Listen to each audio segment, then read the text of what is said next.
Hi there, my name's Sean. I'm going to show you a little do-it-yourself project that I saw on the internet, and I was looking and researching out on how to build yourself a Livewell cooler for fishing to keep costs down, etc. Since my boat does not have a live well, I have to improvise a little bit. So, listen to a little music, maybe have a few pops, and I'll show you everything that you need for my application here, from parts to tools, etc. and whatnot. So, having said that, let's get started. Alright, get started with the parts. I picked up some cheap 6-volt batteries, which I will use to run in series or parallel. I'm not quite sure, I have to figure those out yet. To run my bilge pump, as it requires 12 volts. So, I got some Teflon tape, got some PVC glue, regular mild, medium stuff. I have these 3/4 inch threaded one side, smooth insert on the other side. I have 2 of those. I have 5 of these. 5 of these, and the male side is threaded and the female side is smooth. 2 3/4 inch hose clamps. I've got 4 caps which are threaded on the inside, which is why I needed 5 of these guys, but I wanted to get the smooth ones, but my local hardware store was out of those. I've got 3 T's that I will need for this application as well, and as well I have 3 PVC ball valves. Everything is 3/4 inch here, and you'll see how the application works. I'm going to use 1 bilge pump to bring the water in, and the same bilge pump to drain the water out at the end of my fishing day. I have 2 elbows, 2 90-degree elbows. Again, they're smooth on the inside, and the ball valves are also smooth on the inside. Then I have 10-foot length of 3/4 inch PVC tubing that I will cut to required length, what I need. Over here, I've got an old cooler that I'm repurposing for this demonstration or for this purpose. It's just I believe it's a 57-liter igloo cooler. I wanted to get the big white igloo coolers, but they're $175 where I am at, anyways, in my geographical location. So until they go on sale, I won't be buying one of those. Too big or too much money. And here I've got some 3/4 inch, just some clear tubing that I will use to take water out of the lake and put water back into the lake. Here I have a Tsunami bilge pump. You can pick this up for $39 at your local Canadian Tire or Cabela's or something like that. And it comes with a through hull fitting here, whatnot, so I'm going to use that to drill a hole inside of my cooler, and you'll see how the demonstration comes together, how the parts all fit together once I get a little more into it here. As well, my cooler does have 2 access doors, which is kind of nice. Again, this cooler is old from camping, but you know what, I'll just repurpose it here and I'll buy a new one next year for that sort of thing. So the dual door is nice because you can just open the one side and put the fish in without opening up the whole thing if you want. And it also has a line gauge ruler on top, so you can make sure your fish are within regulation limits and whatnot. So having said that, we will get started. Okay, first thing we're going to do with the cooler right here, we're going to open it up. Inside you will see a drain that is there for draining your water for camping, etc. So I just took a pair of pliers here and just unscrew that, and it should pull right out, and then we're going to use that hole to put our bilge pump. Okay, next thing we're going to do is we're going to drill a hole into the cooler outlet that will fit our 3/4 inch bilge pump. Okay, so I've got the outlet removed, but it has left a nice hole. Now the nice thing about this cooler is it is indented here, which means the sidewall on it is just 2 plies of actual plastic here, so I don't have to go through any of the insulation part over here. So what I'm going to do is I'm going to use just a spade bit. I'm going to try to use that, and I've got 1 1/8 inches, so I've got some room to put some silicone in there as well when I'm done. So, but I'm going to attempt it like that. Now, I'm hoping it doesn't wobble on me, and it very well might, but I'll cut back to you here as soon as I get that done. Okay, slight modification here already. I could not use the hole saw or the spade bit because it did wobble out on me. So what I've used is a Dremel tool with a, I would call that maybe a flaring bit possibly, but just kind of stick it in there and just go around and around and around until you get the right diameter that you need, which is right there like that. Okay, so that's how it goes in, right like that. But now, as I can see over on this side, again, I apologize for the shaky camera here, but see now that I've got that indentation, now my outlet on here is going to actually hit right here. So I have to put a collar on that so I can clear this, because I want this to point up like that.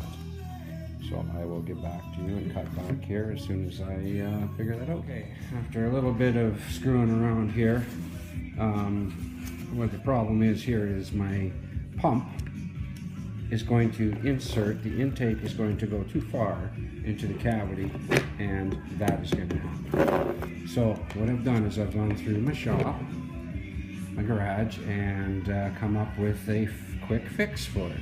So if you guys remember these things, these are used for compression fittings from a few years back for underground sprinklers. I happen to have a few of these left over, as most of us probably do, and as luck would have it, this cap here will fit perfectly over there. So what I'm going to do is take the cap, I will fill it full of silicone so it doesn't leak, and I will take this ring right here and I will push this on here as a spacer, pardon me. So this will fit directly over the top like that, and I'll push it down into there, and again it'll be full of silicone so it won't leak. And now I have my spacer, so I will turn around and insert it into the cooler like that. Now, as you can see from the side, I have room to put my hose and attachments up to the top here, which that'll work good. So I'll get that all figured out and I'll cut back to you. Okay, next thing I'm going to do is I'm going to take my pump here and I'm going to get the inlet filter ready. So I'm making my own filter just out of a cap that I will screw onto here. So I'm going to use probably an 1/8 inch drill bit, and I will just come down on it and drill a bunch of holes in there, and that'll be my makeshift filter for now. Okay, I got the caps done. I did 2 of these. No particular pattern, I just drilled a bunch of little holes in it so I could better filter the water going in, coming in and going out of this. So again, there's 2 of them. I'll put that together and I'll cut back to you. Okay, cutting back on here. I've got the Tsunami pump installed here. Now I've got fresh silicone on there. There's my riser, and a little more tweaking to do. On the inside, I've got my filter cap on as well, right there. So that's pretty much it for that part. Now I'll sample the rest and cut back to you. Okay, cutting back to you here. I got all my pieces cut for the actual aeration portion of the Livewell here. Now I've just laid them all out so you can see what they all are. If you look at these long ones here, I've got a bunch of 1/8 inch holes drilled through here. That's where the water will come and aerate my Livewell. And each one of these pieces here, they're only 1 inch long because I want a seamless, when I butt these two pieces together, I want that to be seamless with no gaps because my cooler only allows for 14 inches of width. So that's kind of how that's going to go together. Now I'm going to dry fit this before I glue it, just to make sure. And again, this side's the same. This T-valve, oops, go back here. This T-valve is going to go this way and go through the sidewall. Sorry, that way, and go through the sidewall, the cooler this way. So, and then these are my end caps. These will stop the flow of water, so that will work for that. I got 2 of those. And I'll get that put together and I'll cut back to you. Okay, back, I got everything dry fit together. What you'll see here is all the inlets and outlets are put together with the hose and everything for water retrieval and discharging. So I want you to take notice here, because I dry fit it, I marked every joint with a black mark. So you can see where the pipes go together once I glue it, because once I put that cement on, it is done. I don't have much working time there. So again, this is the inside, all dry fit together. And the other side. You need to make sure that your holes are pointed down at an angle. So they're going to come down like this. So you want to make sure that that's even on both sides, so you get proper filtration, or aeration, I guess is the proper way to put it. And I'll get that all glued back together and I'll cut back. All right, going to cut back in here. Got her all hooked up now. So this is what it looks like. I'm using this 5-gallon old mud pail here for my overflow. So there's my tsunami pump, goes up, got 1 ball valve there, cooler, got my batteries, open her up here, there we go, it's all plumbed in, got a little bit of water in there and some debris in the bottom, but I'll filter all that out. Anyways, for demonstration purposes, here we go. So I've hooked a little toggle switch up to it here. There we go, there's the pump. As you can see, that nice aeration flow here. So the water will continue to recycle through, and that'll be it. Very nice. Lots of aeration. So at the end of the day, when you're all done fishing, simply come here, turn the ball valves off. There's 1, and there's 2. Now we're going to empty it, clean the fish, open this ball valve.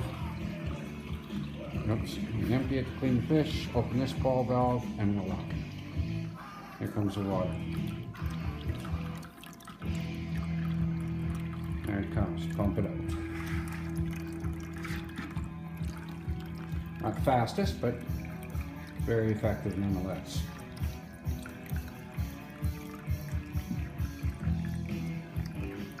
So, anyways, well, that's it. Hope you enjoyed my video.